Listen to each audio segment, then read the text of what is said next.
Assalamualaikum warahmatullahi wabarakatuh। ভিডিঅ'টো আৰম্ভ কৰাৰ আগতে আপোনালোকৰ ওচৰত মোৰ এটা অনুৰোধ। ভিডিঅ'টো আপোনালোকে শেষ পৰ্যন্ত চাব। ভিডিঅ'টো ভাল লাগিলে এটা লাইক কৰি দিব।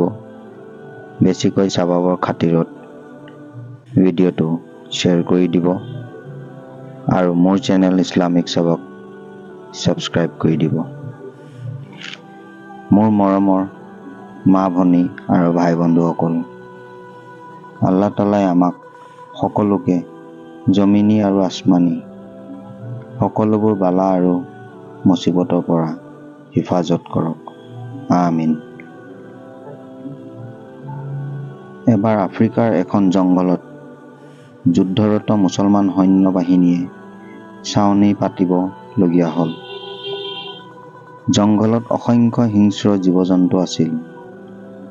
হযৰত উকবা ৰাদিয়াল্লাহু তাআলা আনহু আছিল সৈন্যবাহিনীৰ সেনাধ্যক্ষ। তেওঁ কেইজনমান মুজাহিদিনক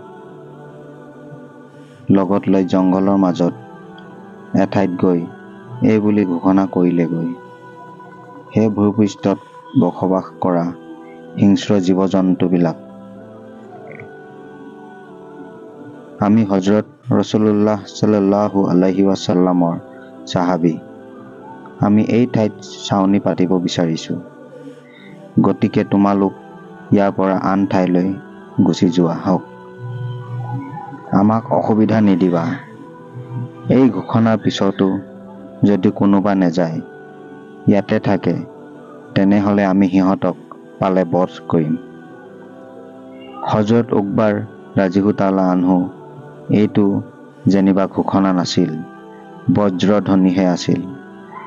জংঘলবাসী গোটেই জীৱ-জন্তুবোৰেই এই ধ্বনি শুনিবলৈ পালে আৰু ততালিকে আটাইবোৰে নিজৰ নিজৰ পোৱালিবোৰ লৈ দলে দলে সেই ঠাই এৰি আন জংঘললৈ যাবলৈ ধৰিলে। হিংস্ৰ জন্তুৰ পৰা অৰণ্যখন খালী হৈ পৰিল আৰু তেওঁলোকে সেই ঠাইত নিৰাপদে ছাউনি পাতিলে। আল্লাহ তাআলাই মুছলিম উম্মাৰ সকলো মহিলাকে হিজাব পৰিধান কৰি এখন সুন্দৰ আৰু মুক্ত সমাজ স্থাপন কৰিবলৈ তৌফিক দান কৰক, আমিন।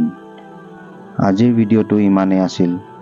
পৰৱৰ্তী সময়ত আকৌ এটা নতুন ভিডিঅ' লৈ আপোনালোকৰ মাজত উপস্থিত হ'ম। আল্লাহ হাফিজ।